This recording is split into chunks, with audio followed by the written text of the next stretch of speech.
Welcome to the Cheating Secrets channel. I had a day off, so I invited my best friend Dave for a drink at the Plow. I found a quiet corner where we could sit.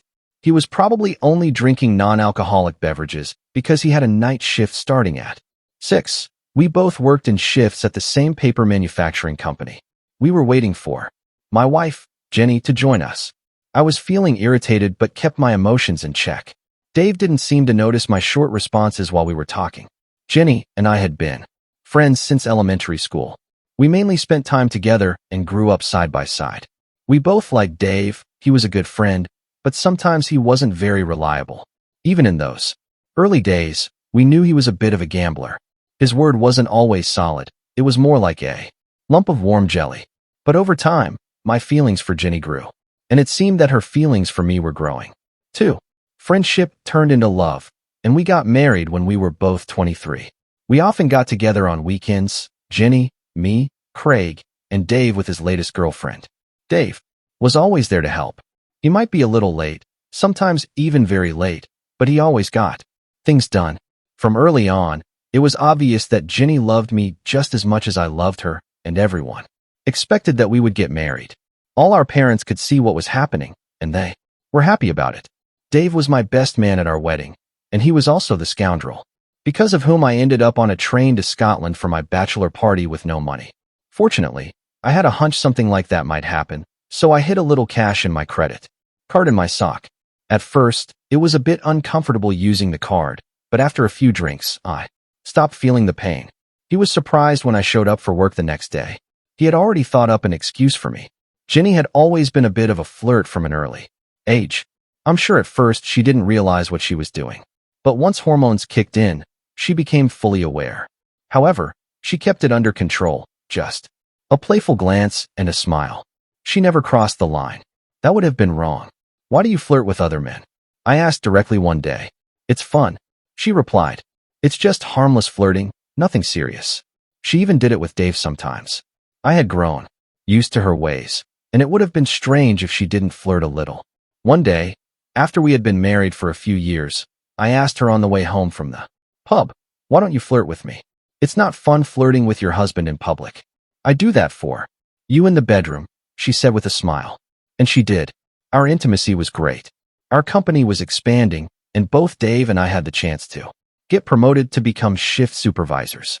There was a training course organized for this. Dave went first for his training, and a few weeks later, it was my turn. This meant we had to be away for the weekends. Dave told me about his adventures. He was single and a good-looking guy. I, on the other hand, was married and behaved myself. Well, maybe I drank a bit too much on Saturday night and wasn't feeling too fresh on Sunday morning. The salary increase for my promotion meant that soon Jenny and I would have enough saved up to make a down payment on a house, and once we got settled, we planned to start a family. We talked about it often and eagerly anticipated the day we would symbolically toss her birth control pills down the toilet. After all, that's what people do. I noticed a change in Jenny's behavior about 3 months ago, right after I returned from the training course. It took me a while to realize it. At first, it was subtle. The frequency of intimacy increased, which I attributed to the fact that I had been away for over a week. But then, after a few weeks, our intimate life nearly stopped. I also noticed that her usual flirting when we went out slowed down. She still did it, but not as openly as before. It became more subtle. There were other small signs, too. The house wasn't as tidy as it usually was. Laundry, which she typically did during the week in her free time, was now done on the weekends. Other tasks that she used to take care of during the week were now being completed over the weekend, cutting into our time together. Something was going on. Now I was looking for other signs. Usually, she would take a shower when she got home from work. Nothing unusual there, except now her showers were twice as long. I also noticed that her paycheck had decreased, so I assumed she wasn't working as many hours as before. When I asked her about it, she simply said that there were fewer shifts available since the supermarket was hiring younger staff. It seemed odd, though, when I stopped by the supermarket and didn't see any younger staff, just the same older employees as before. In fact, there was a large sign in the store advertising job openings. That's when it hit me. She was probably having an affair, most likely with someone from work. I couldn't afford to hire a private detective, and my time was taken up with my new job. I could have taken a day or two off, but that probably wouldn't have been enough, and Dave would have heard about my time off. He would have asked me about it, and I didn't want to admit to him that I suspected Jenny of cheating. I needed more information. So, I bought a few small spy Wi-Fi cameras on eBay and installed them in our bedroom and living room. I also tracked her phone using a tracking app. 3 weeks went by, and I didn't find anything. I realized I needed help and decided to confide in Dave. I told him that I thought Jenny was having an affair and asked if he could help. He was skeptical. He didn't believe it. He said she loved me so much that she would never cheat on me. But he offered his help. Anyway, he could follow her in the evenings when he had a day shift, and on the nights he worked, he could rest in the morning and keep an eye on her during the day. He reported everything he found during the shift changes. She worked at a supermarket, stocking shelves, and I told him I suspected that's where she might be cheating on me. It would have been hard to catch them if it was happening at the supermarket. Well, after a few weeks, Dave told me he hadn't found anything, and he was sure nothing was going on. He had a friend who worked at the supermarket, and there were no rumors about Jenny having an affair. There were rumors about other people, but not about her. But now I was even more convinced. Judging by the obvious signs, the extra affection, the increased attention to her appearance, it was clear something wasn't right. She didn't change how she dressed, but she started fixing her hair more often and applying more makeup. It was a Saturday night, and we went to the Plow. There was a small disco there. Usually, Jenny danced with both of us, but mostly with me. But this time, she danced almost exclusively with me. She only danced with Dave a few times. And then it hit me. She had stopped flirting with Dave. The affair wasn't with someone at the supermarket, it was with Dave. I had been such a fool, trusting the two people I cared about most in the world, after my own parents. It all became clear, and I couldn't believe how blind I had been. I needed more information, and this time I had to gather it myself. Jenny organized her shifts to match mine whenever possible, which often helped, but sometimes work had to come first. Her shifts and schedule changed frequently, so we kept a calendar with dates and times. I went back and double-checked the video footage of her leaving the house, comparing it with the shift times on the calendar. That was it. She left our house around 10, even though her shift didn't start until 2. Then I noticed she had left her phone at home. She had to pass by our house on her way from Dave's place to the supermarket. How could I have been so blind? The following Monday, I worked during the day, and Dave had the night shift. Jenny's shift didn't start until 2. After I left for work, I called in sick. Jenny was scheduled to start her day shift earlier. According to the calendar, it should have been at 4 that day, so she could be home at the same time as me.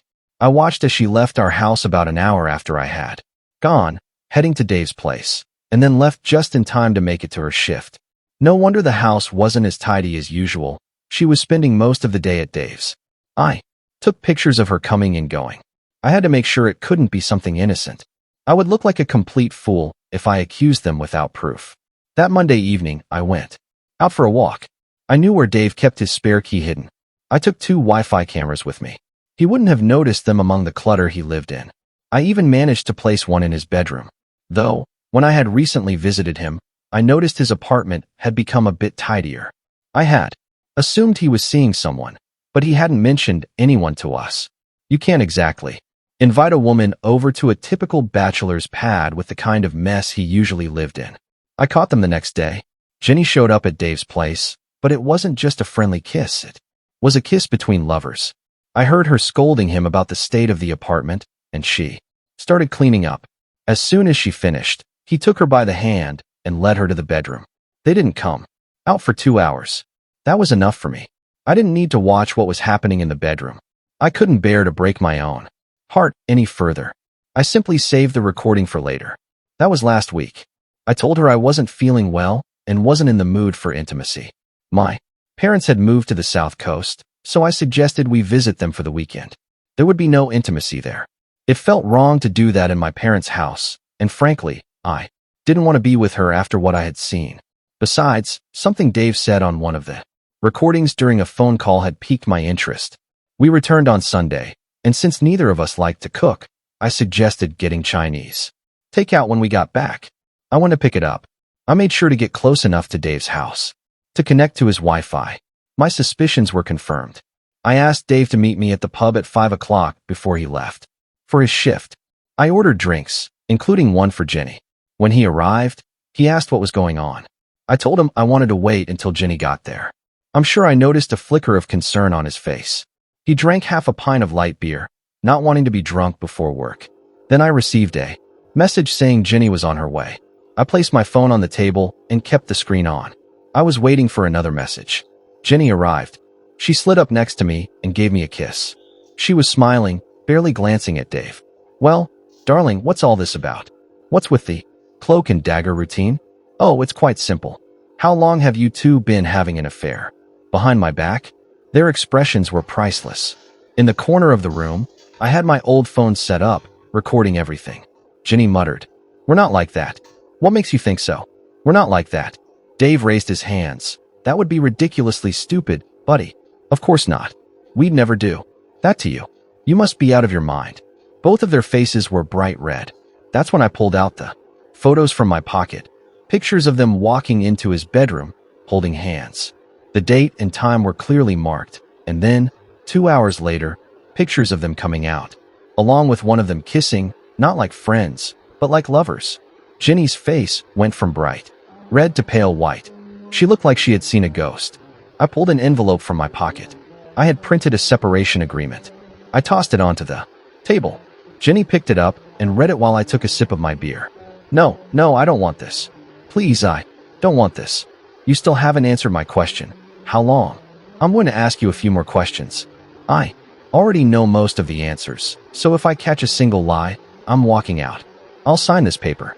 Go to a lawyer tomorrow, and this separation will turn into a divorce. I could see the gears turning in Jenny's head. If we separated, she might find a way to win me back. She saw this as a way to avoid a divorce. "About 3 months, Dave replied. "I'm sorry, man, it just happened. I love her. I've always loved her, and she loves me too. But she loves you more than she loves me. I'm sorry. We should have been stronger. I'll stop this. I can't let you two break up. It would hurt all of us." They had just confessed, and I didn't need to torture myself by watching their encounters on video. It was Jenny's turn to explain. "It happened when I went over to his place while you were away at your training. His apartment was a mess. I cleaned up for him, and then we sat on the couch, watched a movie, and had some wine. Then he said, 'Look at us, like an old married couple.' He leaned in and kissed me, and, well, it just happened. We both felt guilty afterward, but not guilty enough to stop," I said through gritted teeth. "I'm sorry, we were wrong. It just became convenient," she replied. I looked at Jenny. "He said you love him, didn't he?" "I love you, and I've always liked him." "Those feelings grew stronger, but I love you even more." "I'm sorry. You didn't answer my question. Do you love him?" "Yes," she whispered, staring down at her lap. "Yes, but not as much as I love you." "I'm so sorry. Can we get through this? I'll do anything. Please." She looked up at me, her eyes pleading. "I'm sorry. This shouldn't have happened. I do love him, but I love you more." "I'm sorry, darling, but it's possible to love more than one person." Over the years, I've grown attached to him, and in the past few months, that attachment turned into love. It only started 3 months ago, while you weren't home. She paused for a moment. "How did you find out?" "It became completely obvious when I realized you had stopped flirting with him. You don't flirt with your own husband." "Well, you told me yourself that you don't." "So the increase in intimacy was because of guilt." She looked at me and said, "Partly yes.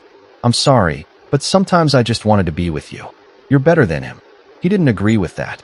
Was she trying to calm me down? Unfortunately, until last week, I couldn't put 2 and 2 together. I looked her straight in the eyes. "So, what was supposed to happen when we started a family? Whose family would it really be? Mine or his?" Her face dropped. "Yours, of course, darling. Yours, and always yours." "How can I be sure of that? I don't trust you. We're too alike. You could have had his child and passed it off as mine." No, Dave and I talked about it. We would have stopped when you and I decided to start a family." He nodded in agreement. I continued, but I heard Dave say he wanted to start fresh once the baby was born. She looked at me in horror. No, I would have been completely yours. We would have responsibilities. Dave was going to be the godfather. We had already discussed You and I. Yes, I heard you tell him on the video, I love you. You said that to me this morning when I left for work. And just now, you said you love both of us. So, who's it going to be, him or me? You need to make a choice right here, right now. Not in 5 hours, not in 12, not in 24. Right here, right now. She reached out to me. You, my love, will always be with me forever. I'm sorry that I'll never see Dave again. I choose you. I'm sorry, but I will fix this for you. She kept repeating. I looked at her and said, that's good, but how can I be sure you won't go behind my back again? I don't know, but I'll find a way. We'll move away, whatever it takes. We can move in with your mom and dad. I'm sorry, I really do love him, but I love you more. I'm sorry, I can't help how I feel, but I want to have children with you. I turned to Dave. So, when I asked you to keep an eye on Jenny because I thought she was having an affair, you had an ulterior motive to tell me nothing was happening because it was with you? He simply nodded. Jenny quickly turned her head, looked at him, and asked, why didn't you tell me he thought I was having an affair? Because you would have ended it, and I love you. Great. It was almost as if I had put the words right into his mouth. Well, I had tried to steer him in that direction anyway.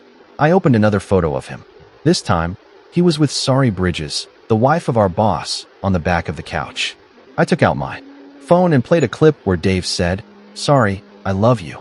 Let's run away together from your old man. And what about that one-night stand with Christine?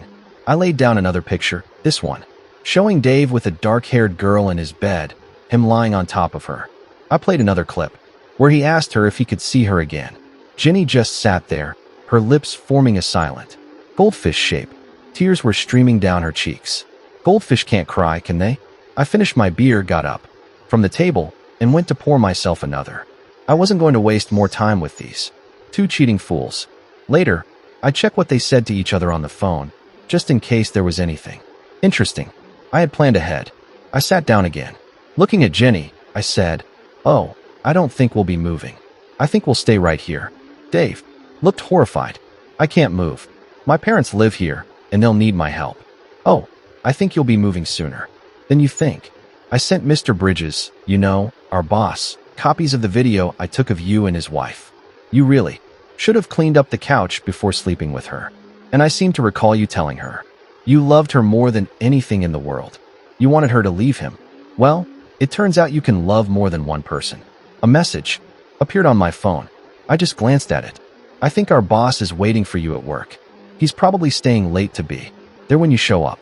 I slid a few more photos toward him, the ones showing him with Mrs. Bridges. Jenny finally realized what was happening. She yelled at him, you bastard. You're cheating on me. The irony was almost laughable. A cheater calling out another cheater. Dave didn't wait around. He left quickly, not even bothering to say goodbye. Mr. Bridges was a powerful man. Jenny reached out to me. I'm sorry, honey. I really am.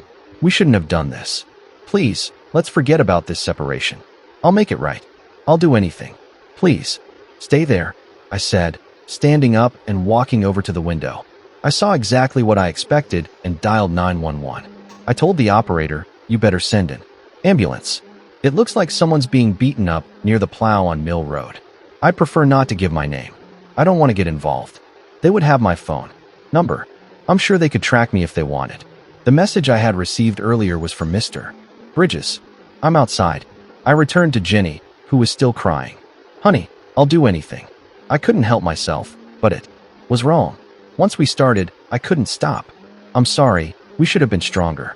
I'm sorry I hurt you. I'll do anything, as long as it doesn't involve someone else. I'll dress up for you. I'll always look good. I'll wear stockings, and you can have me any way you want. Anything. Why did she think that? Offering me that would somehow undo her betrayal? I don't need that from you. There's a perfectly good option right next to it. Besides, we tried that before, and you didn't like it. You said it made you feel dirty. A thought crossed my mind. I suppose you did it with him, didn't you? She looked at me and said no. He wanted to, but I said no. But even if we had, I wouldn't have been able to get pregnant that way. Another thought hit me. So, you weren't using protection with him? She looked at me. I'm on the pill. I leaned forward and looked her in the eye. Besides you and Sari Bridges, how many other women has he been with? We know at least about one more, Christine, who was just a one-night stand. It's not about getting pregnant, you idiot. Oh, hell, I need to get tested. That's probably a good idea. Yes, first thing tomorrow. Please, take me home. Make me yours again. Please, I'll never do anything like this again. When you're clean. But before that, I want you to do something. Anything, darling. Anything. On the way home, we're going to tell your parents what you did. Her face went pale. No, I can't do that to them. You can't do that to them. I really can't. So, you won't do anything for me after all. I guess that's it. We're done. I picked up the divorce papers, signed them, and handed them to her. Okay, I'll do it. All right, let's stop by on the way home. Oh, and by the way, you don't have to give them all the dirty details. Just admit you had an affair with Dave and for how long. That's why you're leaving. You don't need to tell them how many times or what else you did for him. When we stepped outside, there was an ambulance and several police cars. Where did they all come from? Usually, from the weekend until the next day, you wouldn't see a single officer, but now there were 7 of them. We approached the front door of her parents' house, and she was still crying. Her mom helped her inside, and her dad was there too. What happened, sweetheart? Is everything all right? Is Craig okay? Her mom asked. Yes, Mom, Craig is fine. Well, sort of. She composed herself and took a deep breath. Mom, Dad, I need to confess something. I've been having an affair with David for the past 3 months. It was a huge mistake. We talked about it, and Craig has forgiven me. Jenny's father was now standing beside her. Mother. They both looked at me and noticed the suitcase in my hand. I raised my voice. I never said I forgave you. Jenny turned and looked at me. I dropped the suitcase on the floor. Her eyes widened, and her hands flew to her mouth. Years ago, you chose me, but then you decided you needed him too. Sorry, that's not enough. I've already spoken with a lawyer. I pulled the final envelope from my pocket and handed it to her. Her father took it from me. I swear, I could see tears in his eyes. Divorce papers. You've been cheating on me with him for 3 months. You lived with him like husband and wife, so this marriage is over. You gave me guilt-ridden intimacy and told me you loved him. I saw you cleaning his apartment. Do you realize he was just using you as the maid who kept his place tidy for other women? Our marriage will be officially dissolved in 90 days. The apartment is rented. You can stay there or move in here with your parents if they'll take you. I don't care either way. Just let me know if you want to stay in the apartment and give me time to collect my things. Through her tears, she said, I really do love you. She was crying. I love you so much. Obviously, that wasn't enough. You made yourself right at home with that lying bastard. He betrayed me as a friend. He betrayed you. He betrayed Mr. Bridges, and I suppose, in some way, he betrayed Sorry with you. He would have made a great husband, wouldn't he? If you're wondering. With that, I walked out the door. She had a choice. She could love 2 people, but her choice was to have sex with the one she loved the least. And, apparently, it wasn't even good sex. Thank you for listening until the end. See you in the next episode of Cheating Secrets. Take care of yourself and your loved ones. Goodbye.